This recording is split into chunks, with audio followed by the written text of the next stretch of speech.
కొద్దిగా పెరిగే అవకాశాలు ఉన్నాయి. ఇప్పటికే కొన్ని ప్రాంతాలు బాగా ప్రమాదంగా తయారయ్యే పరిస్థితి వచ్చింది.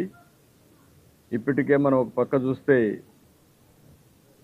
ఏదైతే సింగనగర్తో తోడుగా కృష్ణా లంకలో కూడా కొన్ని నీళ్లు వచ్చే పరిస్థితి వచ్చింది.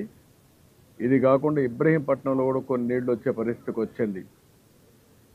ఇవన్నీ కూడా చాలా బాధాకరమైన సంఘటన, ఊహించని సంఘటన. అయితే ఇప్పుడు మనం చేయగలిగే దీన్ని సమర్థవంతంగా ఎదుర్కోవడం తప్ప ఇంకొకటి లేదు. ఇందులో రెండు ఉన్నాయి. ఒక పక్క అకాల వర్షాలు, కుంభవృష్టిగా వర్షం పడడం. ఇక్కడ గుంటూరు, విజయవాడలో చరిత్రలో ఎప్పుడూ పడని విధంగా 20 నుంచి 35 సెంటీమీటర్ల వర్షపాతం పడింది.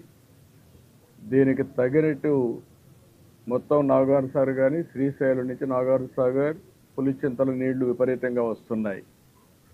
దానికి తోడుగా ఈ మున్నేరు, బుడమేరు ఇవన్నీ కూడా పెద్ద ఎత్తున నీళ్లు వచ్చాయి.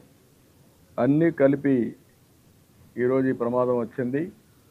రెండోది, బుడమేరుకి ఏదైతే నేరుగా కొల్లేరుకు పోయే దీంట్లో సరిగా మెయింటైన్ చేయకుండా పోవడం, మెయింటైన్ చేయకుండా పోయి కొన్ని బ్రీచెస్ పడడం, ఆ బ్రీచెస్లో కొల్లేరుకు పోవలసిన నీళ్లు నేరుగా ఈరోజు కృష్ణా ఏదైతే ఈ దీని మీద సిటీకి రావడం,